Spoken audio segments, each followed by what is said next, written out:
Welcome to the Jeff and Jamie feed. We're so glad to have you here with us today. We have a very special guest on who is going to be joining us, Jen Hidinger-Kendrick, and we'll get more into that. But can we just talk about why she is special to us, and she's more special to us than she even realizes? Oh, for sure. I mean, what an experience we had visiting her years and years ago at Staple House. So Jeff and I had this thing back in 2000, let's say 15, 2016, 17, we would always get the magazine Bon Appetit, and every year they would come out with the top 10 best new restaurants in the country. And if there was a restaurant on that list that we could drive to, we made sure we went. So it was 2016, maybe it was 2017 by the time we got there.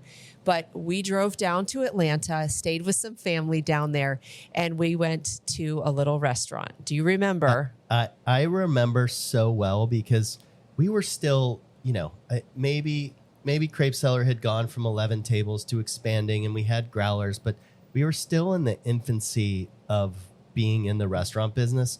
And I don't even know if we felt like we belonged yet, but no, we had big dreams. And the part I remember, I was just blown away by what an amazing job that they did there.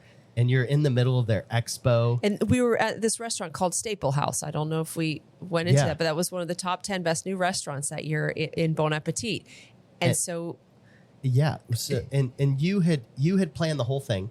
I flew in to Atlanta and you picked me up at the airport and drove me I don't to even Staple remember House. that. Yes. Okay. Amazing, right? And I remember all this. And we, show up and you're in the middle of their expo. You're in the middle of their service.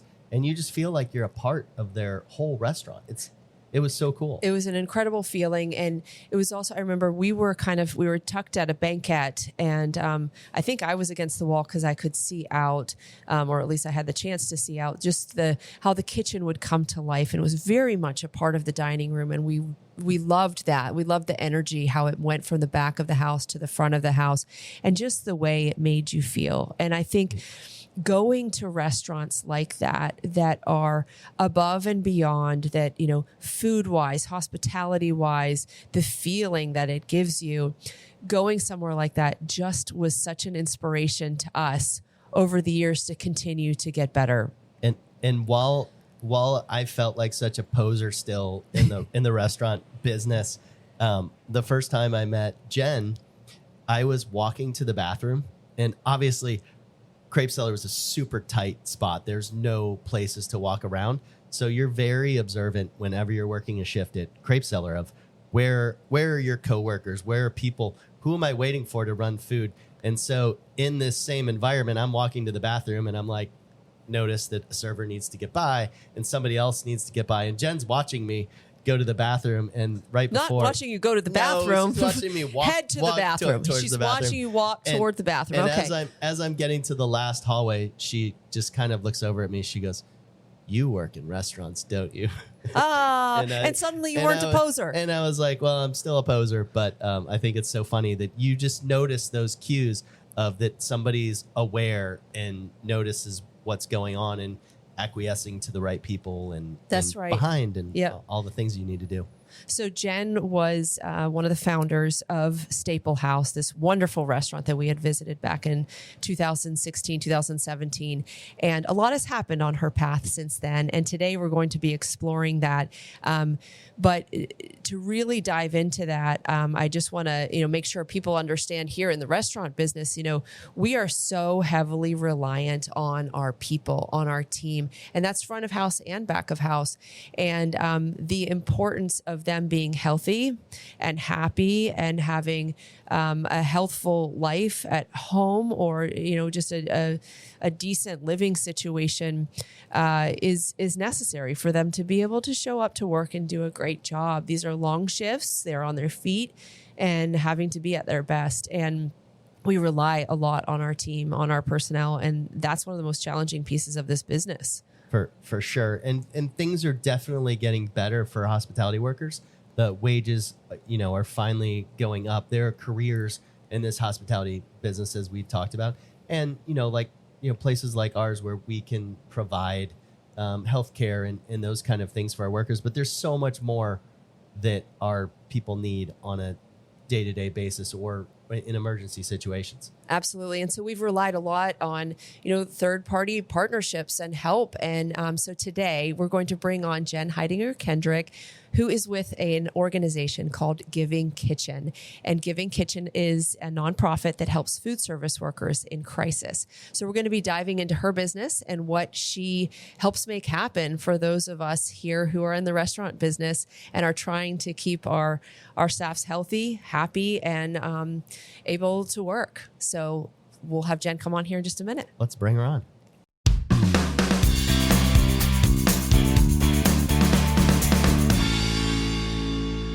Welcome, Jen. We are so glad to have you here with us today. I'm so excited to be here. Thank you both so much. Oh, we're excited to dive in for sure. And what you're all going to miss out on is that we are actually having a very special fundraiser dinner this evening. So you will miss that, but we get to enjoy all that beautiful food tonight together. I was just talking about how excited I am about all of the courses I get to eat from the 10 best chefs in Charlotte. Amazing. Yeah. And you don't have to test anything out prior because you just trust everyone. everyone. I haven't had any tastings. I haven't had anything. I just get to show up perfect. And eat. Yeah, it's awesome. The culinary expertise in the city is kind of mind-blowing. So we are grateful and very excited about enjoying dinner tonight. It's going to be so much fun. We're going to have about 92 people in the dining room at Supperland, and it's a fundraiser for Giving Kitchen. And this is a nonprofit that is incredibly useful to us as restaurant owners and managers. And we're just grateful to have you here. And I would love for you to give us a little bit of an introduction about Giving Kitchen and what you all do and what your aims are and how you help the restaurant community. Oh my goodness, I would love to. I mean, first and foremost, Giving Kitchen is for everyone in food service. So no matter where you are listening to this podcast, if you work in food service, you've got a place to turn in times of crisis. You've got a lending hand and somebody to support you no matter what. And I love the story that Jeff told about the kind of the IQs that we made when we first met. But there is something really special about this industry for that exact moment and that exact reason. The body cues and kind of the sensation and that emotion that can come out when you're in this business is one of the reasons why, even after my late husband's death, I didn't scurry away from it. I honed in and dove in even deeper to see Giving Kitchen come to fruition the way it has.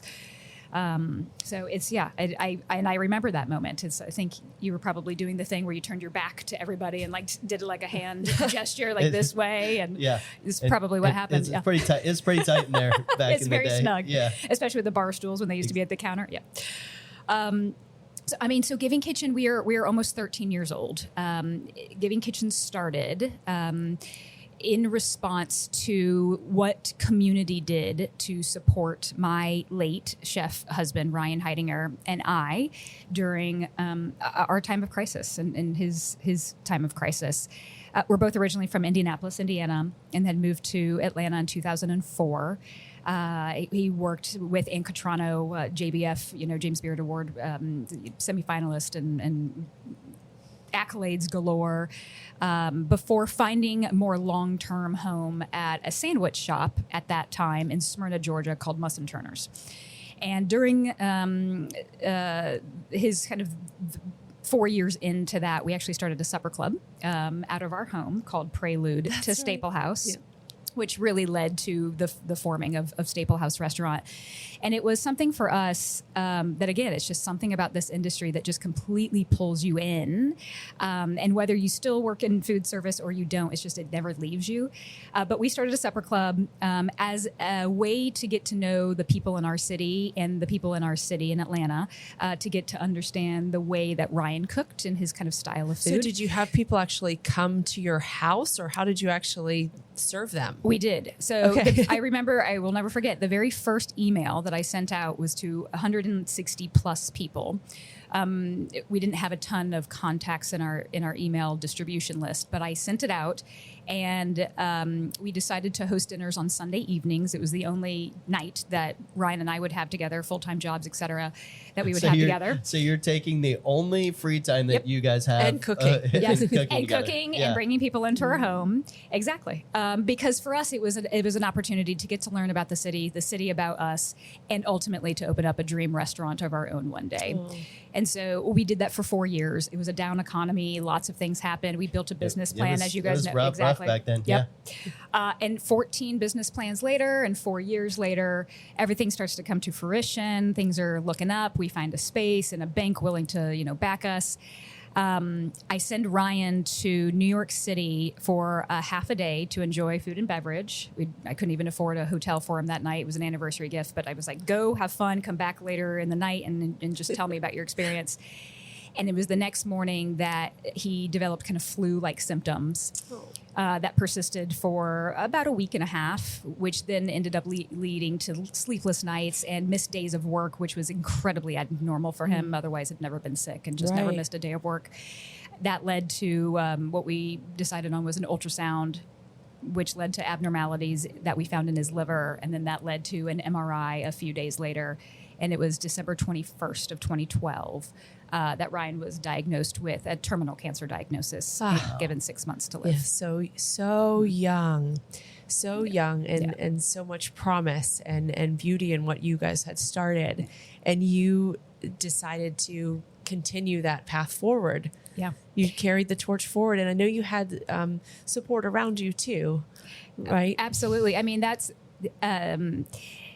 that is the reason why this carried forward, is because of the support. It was that pay it forward kind of mentality. It was the flood of people who came to our rescue, literally, and put on a fundraiser for us, because I think the city of Atlanta, the South, humanity, and this industry specifically has something to say, and we can stand up for something really good and powerful. There was an event that was put on, a fundraiser called Team Heidi, Heidi being short for Heidi, his last name, my last name. And the goal of the people who put on this benefit was to raise maybe $15,000, $20,000. That's not what you raised, is it? No, but that was the goal, to help us pay our mortgage and our utility bills for Ryan's final year. And what ended up happening was remarkable. Nearly 1,000 people showed up, and dozens of Atlanta's restaurants and bartenders, and a live auction and music. And nearly $300,000 later, my goodness, was the spark of what Giving Kitchen is today. And you went on to operate Staple House for a number of years, and then you transitioned out to create Giving Kitchen, which is really rooted in that spirit that you all, were so blessed with in that time of crisis. Yeah, absolutely.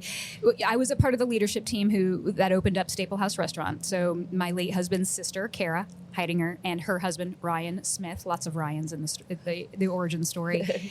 And I was a part of that team. The Bon Appetit nod, the Staple House Restaurant did win.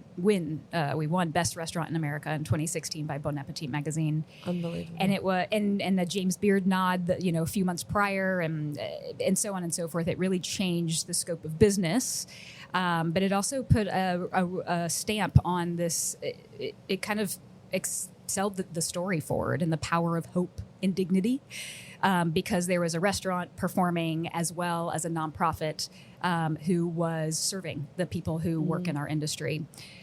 So yes, I was a part of the restaurant for the first 5 years. And then in 2019, I made a transition to focus on Giving Kitchen as a full-time staff member myself. Yeah. So of course I've been on staff now since 2019 in a full-time capacity, and it's been amazing to see it grow. It's just a incredible story, and what a special restaurant. I mean, you guys got the accolades for it, but it was just a special place that you guys built. Hearts full and always welcoming. I mean, I think that's kind of at the core of how we all like to operate business, right? Warm and welcoming. For sure. And I think, many diners don't realize, obviously you guys had, a pretty, terminal cancer is a long-term, extremely difficult, thing to deal with. And it's so awesome that everybody rallied together. But there are so many smaller things that happen day to day where, servers are only making they don't make money if they don't show up for their shift, and they rely on tips and those kind of things. They're not on salary, so it's very hard for them to get paid if they are not showing up for work, and for any number of reasons. You can miss a week of work, absolutely, a day of, or whatever, and not be able to make rent, not be able to get your kid to daycare, all those things. So I think you could talk a little bit more about how you guys help all the workers in our industry. Yeah, there's Absolutely. so many different things, and I think you might think, oh, it's just a dire situation, but you guys step in even with injuries or family issues and things like that. That's exactly right. Love for you to talk more about what you guys do. Absolutely, and I was just going to say the same thing. It doesn't take a catastrophic cancer diagnosis to kind of be available for someone else and be for everyone. And I really do, at the core of Giving Kitchen, that is what we do for exactly what you've said. It is for anything related to an illness or an injury or a housing disaster, think floods or fires or illnesses. That's when Giving Kitchen can step in and offer financial assistance. But also, we offer something we call Stability Network, which is a connection to local resource referrals. So when we talk about this industry, and it is most common that a $400 unexpected expense will set someone into a downward spiral and face potential eviction or homelessness. And this is often an industry that doesn't necessarily have a savings, as we probably see all of the time. Oftentimes you hear the paycheck to paycheck. I mean, these things are true.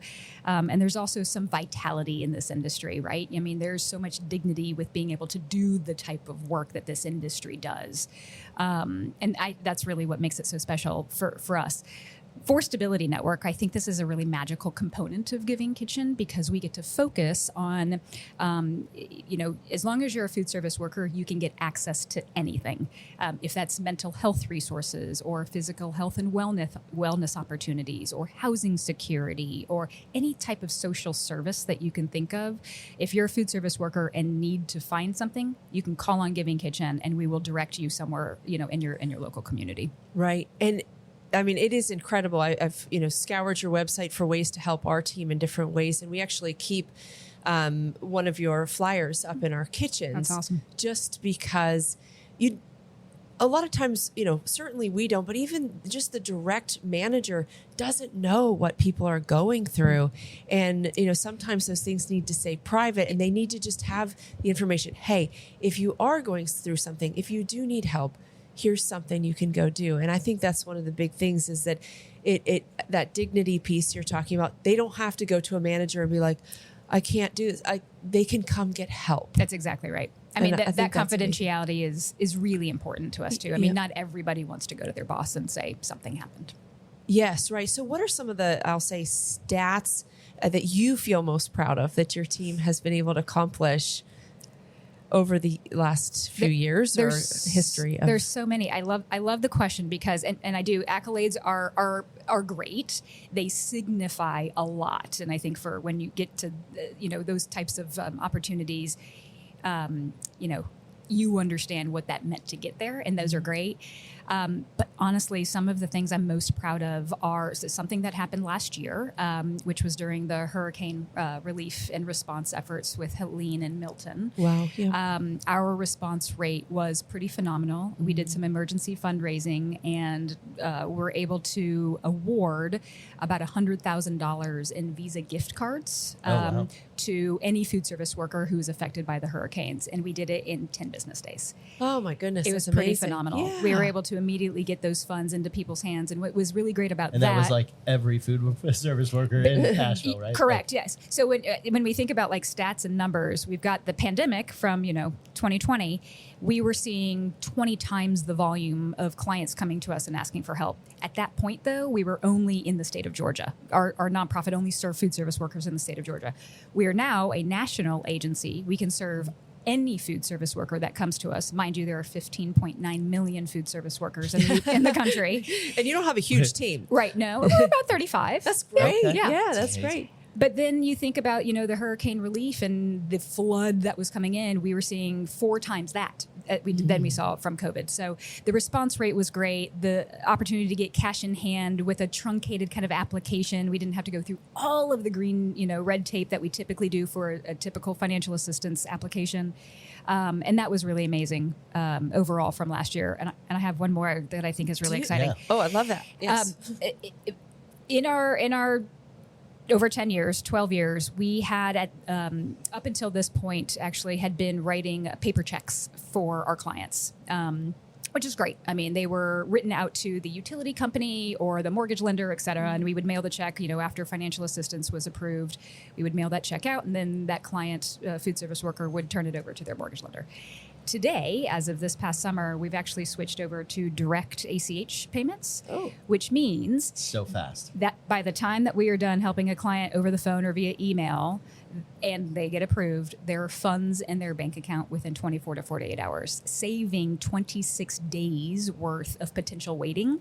Wow. And when you think of being in crisis and needing the financial assistance to help pay your rent or what have you, yeah. it's pretty life-changing for our That's awesome. individuals. That's pretty cool.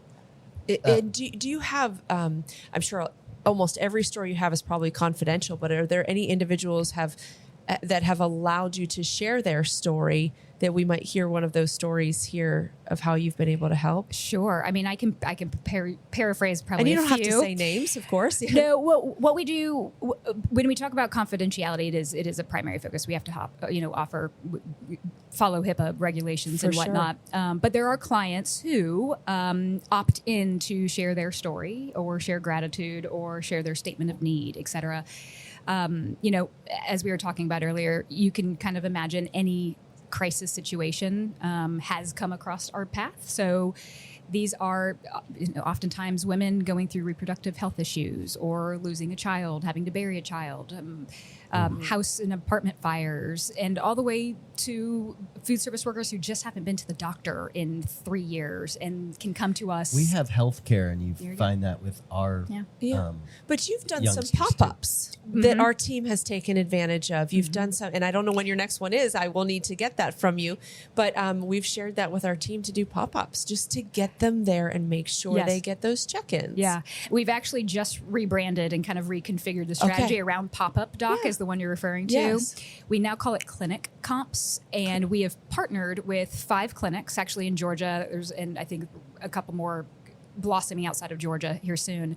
But what that means is if there's a food service worker and they need access to health care, they can come to Giving Kitchen, and with our partnerships with these clinics, they can get their first medical visit for free, completely taken care of.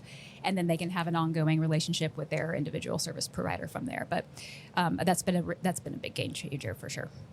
I think when people see food service workers, it's a very, very physical job. Mm-hmm. So that is like the first thing people see. But I think that one of the great things that you guys are latching onto is that it also, being in the hospitality industry, it is pretty taxing mentally. Sure. You're giving so much every day, and I think the mental health piece that you guys are adding on is really, really valuable for our people. For sure. I mean, I think this industry is oftentimes you're asked to leave your feelings at the door, quote unquote. I don't think you two as business owners do that. I think we have seen a really wonderful role model in both of you. And I think that mindset is shifting massively across the industry as well. In order to have a great business, you have to have a healthy family inside, and that means family and inside your walls, of course, of employees. If they don't want to come back to work or want to show up, I mean, then why are they there? Being able to be a resource and say, I've got your back, I have something that can help you, just means you care about somebody. And at the end of the day, I think that's what anybody wants, is to feel cared for, feel seen. Right. Yeah. Oh, absolutely. We have been able to, I don't know if you have done it, Jeff, but done the QPR training that they have online. So maybe you could talk a little bit about that too. So this is basically a suicide prevention training course that these guys at Giving Kitchen offer for free for food service workers. And that's something that I have taken the course, and then we've encouraged a number of managers on our team to take it as well. And, we never know if it's going to be helpful, but it kind of reminds me a little bit of CPR, wherein I'm trained for CPR, was trained back in college. Never thought I would use it or anything like that. Honestly, forgot how to do it. But then one day I find myself in a bagel shop and the lady is choking near me and I have to grab this woman and give her the Heimlich and help her. And I didn't know I knew what to do. But I think if you can set people up to know what to do, to say, I'm not here if I'm talking with a teammate who is struggling, and not necessarily a teammate, a friend who's struggling so badly with mental health and is having those conversations around potential suicide or things like that I know how to refer them instead of, I don't need to carry the burden. I don't need to solve the problem for them, but that training really is helping you learn how to help them find the next step, get them to the next day so that they can find the resources to help them. That's exactly right. I mean, QPR translates to question, persuade, refer, and it is oftentimes called the CPR of suicide prevention training. I didn't even know that. So the analogy was dead on and perfect, actually. And it's a 99% plus effective rate to be able to just recognize certain words, phrases, body language, etc., in order to get somebody where they need to go. Right. Yeah. That's crazy. Have you taken it, Jeff? I think I was out of this town when you took it, so I'll jump on it though. It sounds like a great thing. It's a good thing. We have 300 people on our team now, and is it just a link on your site? You can go to givingkitchen.org and type in the search bar QPR, or of course reach out, ask for help, and we can direct you even more specifically. I'll rock that out today. I love that. It's an hour-long training. Yep. I think you can do it. So on the business side, how do you guys get your funding for Giving Kitchen? Because I know that's not an easy task. It is not. And it's not for most nonprofits in America right now. We get our funding through multiple sources. At the beginning of Giving Kitchen 12 and a half years ago, it was a lot of partnerships with restaurants. Today, it's a little bit more open through corporate funding, of course, through family foundations and trusts and grants and events. So like we're doing tonight here at Supperland, we call them third-party events. So there's going to be signature events that are hosted by Giving Kitchen or other party events that are hosted by our friends and community. But there's lots of different avenues and ways to give in order to support food service workers in crisis. So what should I think we have your posters up and we, do Slack messages to our people, letting them know about your services and what you have to offer. What other recommendations do you have for other restaurant owners to get the word out to their staff, and what should hospitality people be looking for? Absolutely. There's a lot of different ways to learn about Giving Kitchen. Word of mouth for us has been our tried and true performer. It's when you're reaching out and asking for help, there's a lot of pride that often resides with doing that. Reaching out and asking for help takes a lot of courage. I think it's a really big deal to let somebody know that you need help. And so when somebody has received help, them telling their colleague or coworker or teammate inside the walls has been a really proven, very big successful moment for us. We offer, as Giving Kitchen as a nonprofit, a national dine out program that we call Dining with Gratitude. And that's something that we offer for any food service establishment across the country as an awareness and educational campaign, but also a fundraising mechanism where each restaurant will, do a percentage of cocktail benefiting Giving Kitchen, or a whole night of dinner service, goes to Giving Kitchen. Just as, again, a way to raise awareness and make sure that their employees know about what's going on. But there's so many different mechanisms to share Giving Kitchen, you two being pillars in your community and making sure that everybody that knows about Giving Kitchen is one of the strongest mechanisms that we have. Mm-hmm. So what's next for Giving Kitchen? We've got 2025 you're coming to a close. Now. What's what's the next big thing for you guys? The next big initiatives? We actually just hired a little over a year ago our first ever CEO, whom you'll meet tonight, Allison Padilla Goodman. She comes from the Anti-Defamation League. Spent 10 years there, and she's been a game changer for the organization. We've also just hired our first ever chief philanthropy officer. So I say a lot of first evers because there's this opportunity that we've been presented with by going national. That means a fundraising and other telling our story changes a little bit of how we get the word out. So I think, for us, we're getting ready to go into the next 3, 5, and 10-year strategic planning.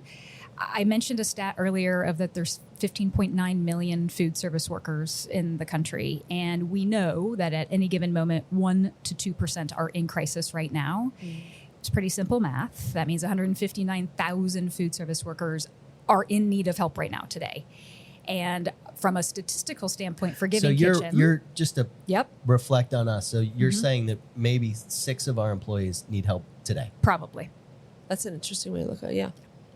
That's impactful. It is, right?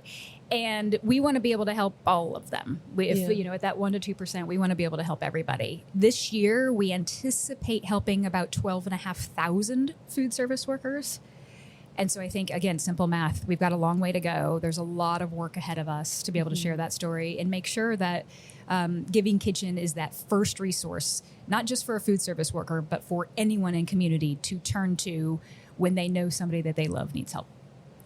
I love all of that so much. And we are so grateful for just everything that your team is doing to help service our community, not just here, but just food services all over our country. And we're grateful that there's something out there like that, because we know it's been tough. We've seen, we've had to step in a lot of times over the years. If somebody can't get to and from work, we've helped them buy a car, or we've had people who have crises. We've done fundraisers for them, and we've even co-signed leases for them just to be able to get an apartment because they're just trying to get started. And these are just little tiny things that we do, but having a resource like that is also something they can keep their pride and not have to ask for help, get help from someone, but just be there as a bedrock for people to lean back on. So we're so grateful for that. Yeah, it's really awesome what you guys do. It's impressive and really needed. I think the hospitality industry puts so much into their job, and they deserve something. Totally like agree. What you guys have for them. Yeah, totally agree. And I think business owners like you too, honestly, I mean, being able to have in the back of your pocket something like Giving Kitchen to go above and beyond what you're already providing. I mean, you said signing leases on for an apartment or a down payment on a car. That is unheard of. That's unheard of. But to be able to have a secondary option just to make that last even longer, I think is what's really, really special. Yeah. Can you believe how far you've come and where your story has started and where it's come? No and yes. I'm always, I love the question because it reminds me, and I get asked it a lot, so I get to think fondly about my late husband. But when Giving Kitchen was first forming, I remember we were sitting in my living room with our founding members and literally going around the table to say, like, what is Giving Kitchen and who's it going to serve and how far will it reach? Yep. And it got to Ryan and he said, all I know is that I want it to be for everyone. And so when I think of that, and I think of what started inside the Metro Atlanta, that's such a hospitality answer. Totally, right? And powerful. Yeah. Because look at what we've done now. I mean, since our inception, we've helped 37,000 individuals, not to mention the family members and children who are affected in those homes. We've awarded $16.5 million so far. And I mean, this is still just the beginning. So I think of that moment very fondly, and I'm proud of it and really encouraged. I love that. And you have Jeff and I both about in tears over here. So we are going to just say our thank yous and we'll get our act together.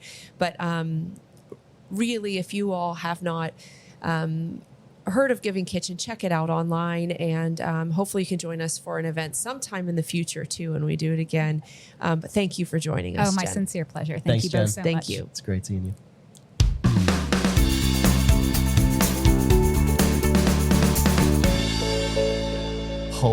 That was a lot for me to handle. I know. I looked over at you. I'm like, oh, geez, I hope he doesn't lose it. We need a tissue for him. You know, when I talk about hospitality, how it makes me tear up. It does every single every time.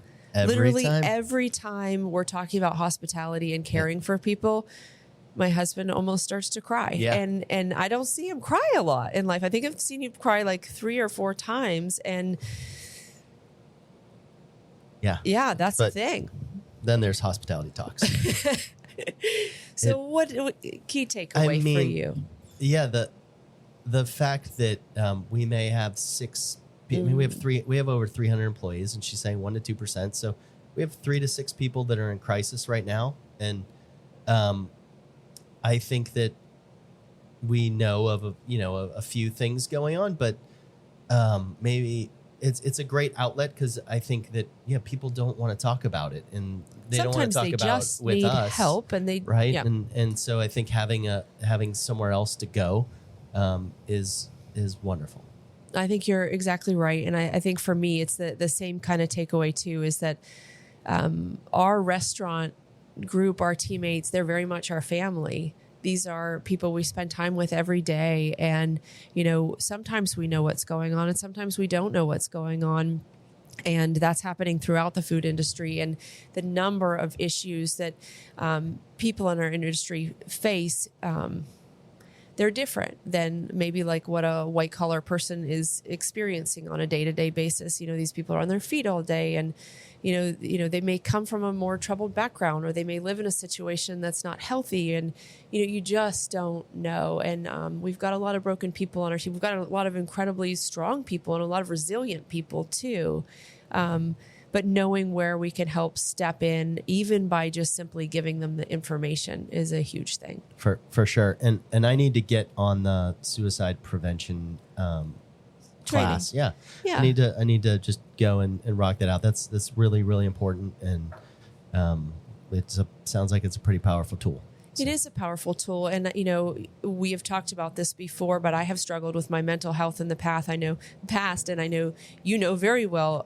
You've walked along with me on that journey, and you've been nothing but supportive and helpful along the way. But there are things I think that you can learn, and I certainly learned a lot, and anybody can learn about how to help someone, get to a better spot, so that they aren't having those battling, fighting thoughts there that take them under, as opposed to, help them find their way out. So, for sure. Anyway, I'm so grateful she could join us. Me too. Today. And I'm so excited about the dinner tonight. I mean, this is it's a special dinner. I don't know how many communities are able to get their top chefs to come together, work together on different courses as a team. And if you hear these guys talking where someone's making the filling and dropping it off at the other restaurant, and then the other restaurant's making the pasta, and it just is such a fun collaboration and a great time to have all the best chefs in town together, working together on a great cause. So I'm really looking forward to it. It's going to be a lot of fun, a lot of teamwork, and we're actually filming tonight too. So we're going to have the team from Susie Films filming for Fork and Hammer as well. So it's going to be a busy room, an energetic room, and hopefully we'll get to raise a lot of money for Giving Kitchen. That's going to be awesome.